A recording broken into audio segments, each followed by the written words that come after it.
заздалегідь відрізаній трубі я зробив мітки згідно креслення, куди має приходити коронка.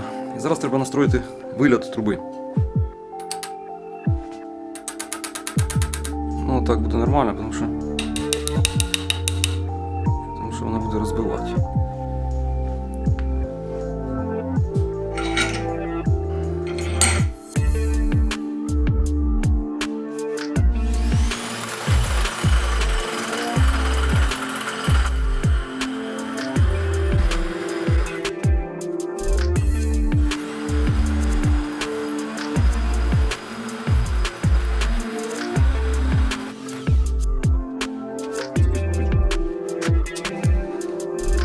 Тепер, щоб зробити різ з другої сторони, і якби, щоб зберегти позиціонування труби, зараз зробимо виставляння. Нам треба, щоб ці два різа були в одній площині, тому спочатку виставляємо мітку, а на цей кут ми прикладемо трубу і скористаємось кутоміром.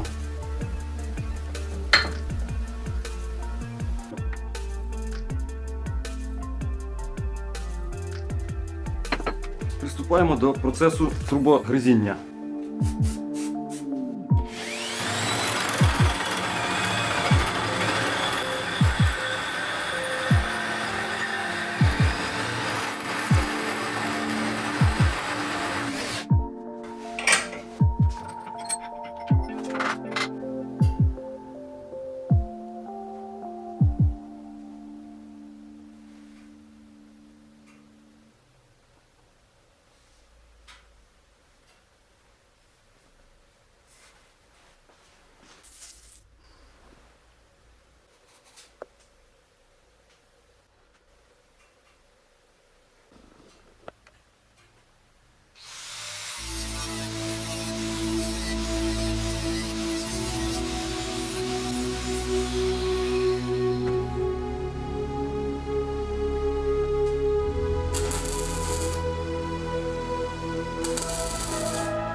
Після обварки вийшла така заготовка підніжку. На ній ще буде стояти упор, який я вирізав з двох частин 6-мм пластини. Ці упори ми будемо виставляти вже на мотоциклі, коли мотоцикл буде стояти в тому рівні, як він має стояти. На увісь були виточені такі от втулочки. Ну, власник сказав, що його влаштують в стальні. Я пропонував в латунні, ну він захотів стальні. Так що сюди ми їх пресуємо.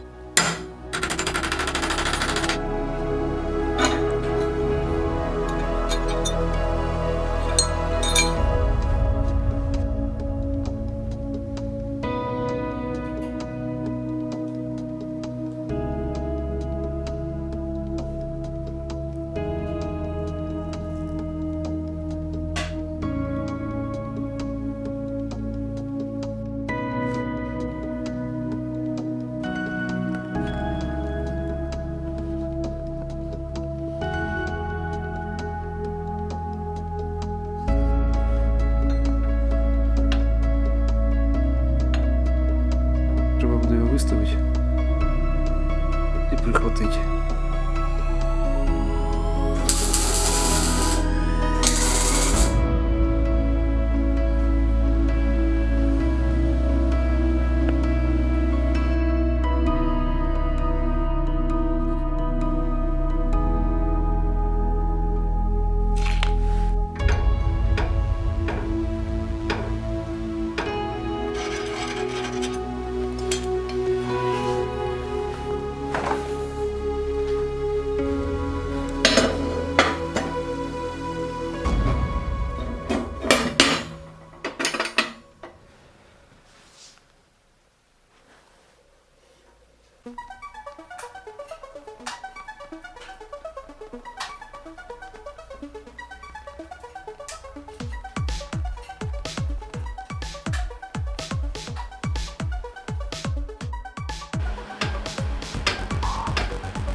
Коротше, тут треба ще таку приварити з труби. Щоб легше було ногою тут наступати і воно щоб стало. Ну зараз, коротше, одріжу, приварю, потім покажу.